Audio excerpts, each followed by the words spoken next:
नमस्कार, आदाब. न्यू विदर्भ स्वदेशी न्यूजमध्ये आपले सर्वांचे स्वागत. मुख्य संपादक अमीन खान यांची रिपोर्ट. आज दिनांक 18 ऑगस्ट 2026 रोजी जिल्हा जळगाव मुक्ताईनगरात श्री संत मुक्ताबाई दिंडी सोहळा उत्साहात. 350हून अधिक दिंड्यांचा सहभाग. श्री संत मुक्ताबाई पालखी आगमन सोहळ्यानिमित्त मुक्ताईनगर येथे श्री संत मुक्ताबाई दिंडी सोहळा मोठ्या उत्साहात व भक्तिमय वातावरणात पार पडला. या भव्य सोहळ्यात सुमारे 350हून अधिक दिंड्यांनी सहभाग घेतला. हजारो वारकरी, भाविक आणि नागरिकांच्या उपस्थितीने संपूर्ण मुक्ताईनगर परिसर भक्तिरसात न्हाऊन निघाला. गुरुनाथ फाउंडेशन कोथळी येथे महादेव मारुती संस्थानच्या अध्यक्षा सौ. मंदाताई एकनाथराव खडसे यांच्या हस्ते विधिवत पूजा अर्चना करून या भव्य कार्यक्रमाची सुरुवात करण्यात आली. यावेळी वारकरी संप्रदायाचे महाराष्ट्र प्रदेश उपाध्यक्ष हरिभक्त रामभाऊ झांबरे महाराज यांचीही प्रमुख उपस्थिती लाभली. श्री संत मुक्ताबाई दिंडी सोहळ्यात सहभागी झालेल्या सर्व दिंड्यांचे विविध मान्यवरांनी उत्स्फूर्त स्वागत केले. मुक्ताईनगरचे आमदार चंद्रकांत निंबाजी पाटील यांच्या वतीने सहभागी सर्व दिंड्यांचे अभिनंदन करण्यात आले. तसेच वारकऱ्यांवर पुष्पवृष्टी करून त्यांचे स्वागत करण्यात आले. या सोहळ्याचे विशेष आकर्षण ठरले ते म्हणजे गुरुनाथ फाउंडेशन संचलित श्री संत मुक्ताई वारकरी व शालेय शिक्षण संस्था कोथळी यांच्या वतीने सादर करण्यात आलेले वारकरी शिक्षणाचे अनोखे प्रदर्शन. या प्रदर्शनाच्या माध्यमातून लहान वयातील विद्यार्थ्यांना दिले जाणारे वारकरी शिक्षण, संत संस्कृती, वारकरी परंपरा आणि संस्कार यांची प्रभावीपणे माहिती देण्यात आली. लहान वयातच विद्यार्थ्यांमध्ये वारकरी संप्रदायाचे संस्कार आणि संत विचार रुजविण्याचे गुरुनाथ फाउंडेशनचे कार्य या प्रदर्शनातून उपस्थित नागरिकांना पाहायला मिळाले.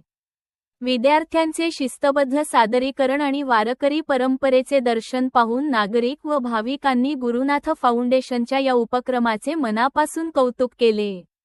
दिंडी सोहळ्यादरम्यान टाळ, मृदंगाचा गजर, हरिनामाचा जयघोष आणि संत मुक्ताबाईंच्या नामस्मरणाने संपूर्ण परिसर भक्तिमय झाला होता. सुमारे 350हून अधिक दिंड्यांच्या सहभागामुळे या सोहळ्याला भव्य स्वरूप प्राप्त झाले.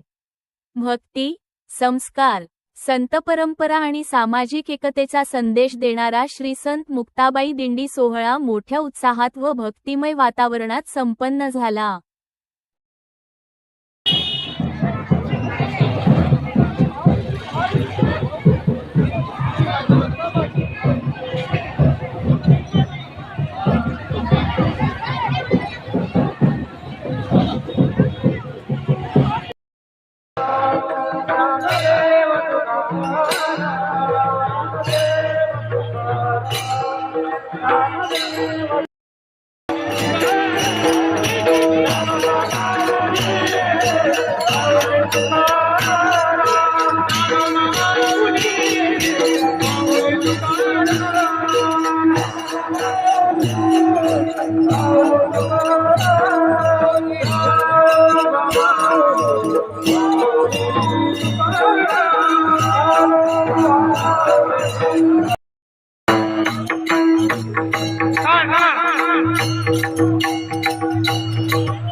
धीरे धीरे